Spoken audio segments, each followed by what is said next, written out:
Ada satu rahasia penting. Kalau kita membiasakan diri mengerjakan sebuah ibadah, Allah subhanahu wa ta'ala akan meringankan ibadah itu dan berkahi. Makna ringan adalah jadi mudah sekali kita kerjakan. Orang kalau rutin kerjakan sholat malam, rutin sekali dikerjakan sama dia, sudah jadi kebiasaannya. Rasanya nggak nyaman kalau sudah nggak dikerjakan. Karena tiap malam bangun jam 4, tiap malam bangun setengah 3 misalnya, sudah rutin dia kerjakan itu. Maka nanti Allah mudahkan, kayak tidak ada beban bagi dia. Justru beban kalau dia tinggalkan. Plus lagi, muncul ide-ide yang sangat banyak di jenis ibadah yang sama. Tiba-tiba muncul, saya mau panjangkan berdirinya, saya mau panjangkan rukuknya, saya mau panjangkan sujudnya, saya mau baca dari surah ini ke surah ini ya. Kalau pernah dengar Uwais Al-Qarni rahimahullah, seorang ulama tabi'in, beliau saking rutinnya setiap malam sholat malam dan waktunya panjang untuk Tuhannya Allah subhanahu wa ta'ala, maka beliau pernah menjadikan satu malam semuanya rukuknya lama sekali. Semua disempurnakan tentunya, i'tidal, sujud, tapi untuk rukuk lama sekali. Karena ada kurang lebih ada 11 macam bacaan ya. Ada banyak sekali, 6-7 macam bacaan dalam rukuk. Itu bisa dibaca masing-masing 11 kali. Jadi cukup panjang. Selama ini kan mungkin orang baca subhana rabbil azim ya. Kan ada subhana rabbil azim wa bihamdi, ada subuhun qudusun rabbul malaikati war ruh, ada subhanadzil jabarut wal malakut wal kibriyai wal azama, ada subhanakallahumma bihamdika Allah magfirli. Ada banyak pilihannya. Bisa dibaca setiap bacaannya tuh 10 sampai 11 kali. Itu yang Nabi SAW biasa lakukan. Nah ini kan masih banyak sunnah yang kita belum kerjakan. Dan sayang sekali gitu. Terbuang-buang waktu tanpa kita menambah kualitas dan kuantitasnya. Jadi jangan terkurung mengatakan sunnah, ya kan? Puasa Senin Kamis terlewatkan begitu saja. Tidak puasa. Kenapa?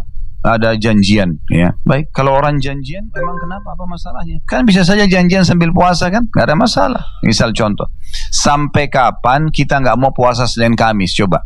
Sampai ajal datang. Kan berarti hanya sunnah yang ketinggalan. Masalahnya itu. Jadi sering orang terkurung dengan sunnah. Dan kalau tidak dimulai, maka tidak akan pernah kita mulai. Ya? Karena syaitan tidak ingin kita mengerjakan ibadah-ibadah sunnah. Ya. Ada satu kata kunci juga. Orang kalau sudah sibukkan dirinya dengan sunnah, maka yang wajib jadi mudah buat dia. Orang kalau sudah biasa sholat sunnah, wajib itu pasti nggak ketinggalan. Orang kalau biasa puasa sunnah, puasa Ramadan itu mudah sekali buat dia. Kalau sepanjang tahun antum nggak pernah puasa, tiba-tiba tiba Ramadan berat rasanya. Tapi coba kalau orang sudah biasa Senin Kamis, Ayyamul Bid, udah biasa dia, tiba Ramadan biasa aja. Ya? Orang kalau tidak biasa sedekah, bakhil, pelit, sulit untuk zakat. Hitung zakat pun kayaknya belum tiba waktunya gitu kan. Orang kalau sudah biasa umroh, haji jadi ringan. Karena sunnah itu meringankan dan memudahkan orang untuk mengerjakan yang wajib. Belum lagi banyak sekali keutamaannya. Yang pertama teman-teman sekalian, yang perlu direnungi baik-baik, hadis Bukhari. Kalau orang yang rutin menjaga amalan-amalan sunnah, sholat sunnah, puasa sunnah, zikir, baca Quran, berdoa, sedekah, umroh, semua amalan-amalan sunnah itu, maka kalau rutin kita kerjakan, Allah akan selamatkan pendengaran, penglihatan, kaki dan tangan kita dari kemaksiatan. Itu keutamaan yang luar biasa. Jadi dengan sendirinya mata kita jadi nggak nyaman kalau lihat yang haram, telinga kita jadi nggak nyaman kalau dengar yang haram, tangan kita nggak akan menjamah yang haram, kaki kita tidak akan melangkah yang haram, kemaluan kita tidak sentuh yang haram, karena rutinnya menjaga yang sunnah.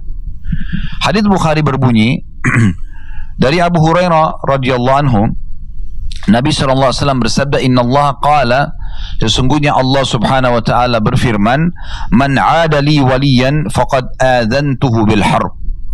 Siapa yang coba-coba mengganggu waliku, orang-orang yang dekatkan diri kepadaku, maka aku akan mengiklankan peperangan bersamanya atau kepadanya.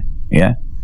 Jadi siapa yang berani-berani mengganggu orang-orang beriman, maka secara otomatis Allah yang berhadapan dengan dia.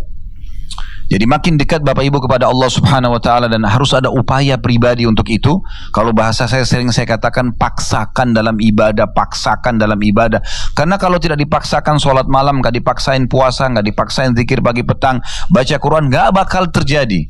Karena syaitan mau hari itu, di saat kita masih hidup, tidak tertulis tambahan amal. Target dia itu.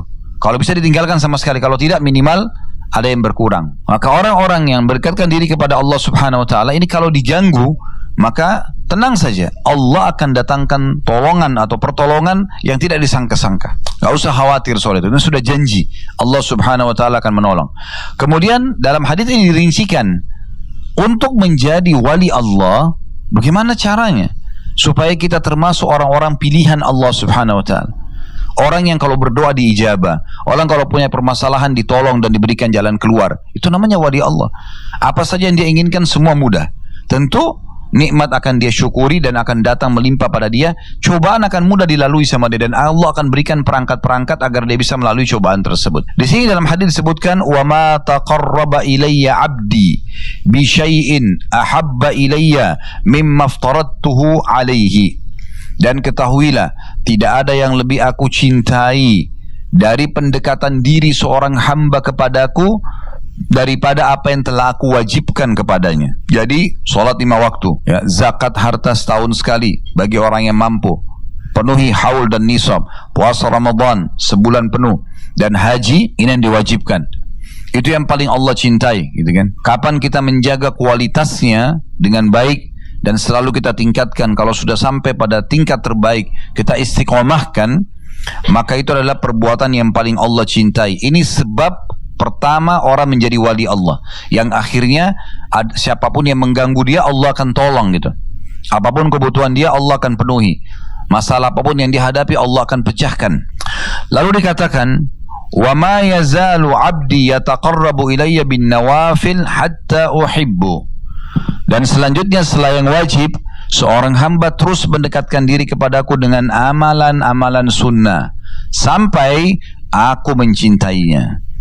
Jadi ternyata amalan sunnah bisa meraih cinta Allah subhanahu wa ta'ala. Maka Allah subhanahu wa ta'ala kalau mencintai seorang hamba, dia akan memuliakannya. Apa saja yang dilakukan, berdoa diijabah, ada masalah terpecahkan, ada orang mau niat jahat sama dia, itu bisa sebelum kena dia pun Allah SWT sudah bisa selamatkan. Berapa banyak orang yang tadinya mau tabrakan gak jadi tabrakan, Allah SWT selamatkan, gitu kan? Atau ada orang ingin mengatur sebuah makar tapi gak jadi, dibatalkan makar tersebut, gitu kan? Kuasa Allah Subhanahu Wa Taala. Maka itu semua dengan amalan-amalan sunnah. Faida ahbabtuhu, kalau aku sudah mencintainya, kata Allah, kuntu sam'ahu alladhi yasma'u bihi, aku akan menjadi pendengarannya, atau aku akan jaga pendengarannya yang dia gunakan untuk mendengar. Jadi akhirnya telinga kita ini hanya dengar yang baik-baik saja, dengarin nasihat, dengarin tilawah Quran, dan merasa nyaman dalam hati dengan itu semua, sehingga selalu kuping ini selalu mau dengar yang baik-baik yang Allah bolehkan. Dan setiap kali dengar yang tidak enak, kebisingan, sesuatu yang berbau maksiat, telinga kita nggak nyaman, rasanya ingin segera kita tinggalkan. Berarti Allah sudah jaga tuh, supaya nanti hari kiamat kupingnya nggak dihisap sama Allah. Karena kalau digunakan fasilitas ini pada maksiat, berarti ingkar nikmat. Karena Allah ciptakan ini untuk kita gunakan dalam ketaatan. Ingat surah Az-Zariyat, surah nomor 51 ayat 56, tujuan kita diciptakan, wa ma khalaqtul jinna wal insa illa liya'budun. Aku enggak ciptakan jin dan manusia kecuali untuk beribadah kepadaku. Kalau ada bapak ibu yang tanya saya, Ustaz, apakah memang kita diciptakan untuk sholat? Jawaban saya, iya, memang untuk sholat kita diciptakan, memang untuk puasa kita diciptakan, memang untuk zakat, untuk haji dan umrah, untuk bakti sama orang tua, juga orang sakit, bantu orang susah, memang untuk itu. Dan tidak ada tujuan kita sama sekali untuk berzina, untuk berbohong, untuk menipu orang, untuk menggibah, untuk gosip, buang-buang waktu, itu nggak ada. Memang itu bukan tujuan kita. Tujuan kita ada untuk ibadah kepada Allah Subhanahu wa taala. Kemudian selanjutnya, wa basarahu alladhi yabsuru bihi, dan aku juga akan menjaga penglihatannya dia gunakan untuk melihat. Matanya hanya selalu nyaman melihat yang Allah bolehkan. Bertafakur dengan alam ciptaan Allah Subhanahu wa taala, gembira kalau melihat tentang sejarah Islam, peradaban Islam, senang kalau melihat Al-Qur'an, senang kalau di majelis ilmu. Allah jaga penglihatannya dari hal yang haram. Melihat sesuatu yang tidak nyaman, kok bisa gitu sih? Merasa nggak nyaman, ditinggalkan. Kemudian wa yadahu allati yabtishu biha, dan juga aku akan menjaga tangannya yang digunakan untuk menjamah, sehingga tangan tidak akan memegang kecuali yang halal, tidak akan pernah mengganggu dan menyakiti orang lain. Warijlahu allati yamshi biha, dan aku juga akan menjaga kakinya yang dia gunakan untuk melangkah. Ya. Di saat itu, perhatikan closing hadisnya, penutupan hadisnya. Kata Nabi SAW, Allah mengatakan, wa in sa'alani la'ataitu. Di saat itu kalau dia minta, aku pasti akan kasih. Jaga yang wajib, perbanyak yang sunnah, kejar yang sunnah. Maka Allah jaga semua anggota tubuh kita, pendengaran, penglihatan, tangan, kaki, ya. Kemudian pada saat itu Allah SWT mengatakan, dan kalau dia minta di saat itu, aku akan pasti kasih. Wala in ista'adzani la'idtuhu. Kalau dia minta tolong, pasti aku akan tolong. Nah, ini faedah luar biasa daripada ibadah sunnah. Jadi jangan Bapak Ibu sekalian terkurung dengan istilah sunnah. Kan cuma sunnah, udahlah nggak usah, ya. Tahu, itu teman saya itu rajin sekali puasa Senin Kamis. Itu teman kamu gimana? Hah?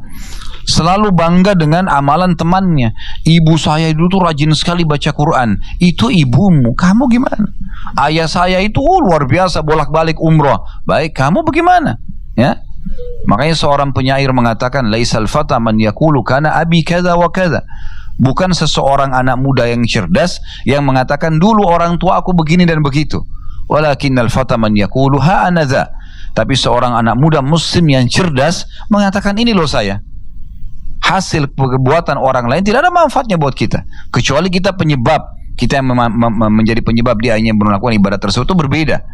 Tapi banyak orang berbangga-bangga dengan amalan temannya, amalan orang tuanya dan seterusnya, maka tidak ada manfaat buat dia. Baik, yang kedua yang perlu digaris bawah yang bisa didapatkan dari amalan-amalan sunnah adalah setiap amal sunnah itu akan mendekatkan kita kepada Nabi SAW di surga nanti, ya. Jadi kita sudah singgung tadi, kalau materi yang lalu, akhlak juga mendekatkan seseorang dengan Nabi SAW di surga. Ada juga tentang amalan sunnah, ya, terutama solat, karena kita sedang bahas masalah solat, ya. Coba cintai Bapak Ibu sekalian solat sunnah, qobliyah, ba'diyah, solat duha, solat malam, tahiyat masjid, solat taubat, solat wudu. Rutinkan dan paksa setiap bisikan syaitan, jangan negosiasi sama dia. A'udzubillahi minasyaitonir rajim, langsung kerjakan, ya. Ada hadis yang mulia diriwayatkan oleh Rabi'ah bin Ka'ab al-Aslami radhiyallahu anhu. Hadis ini riwayat Muslim, ya.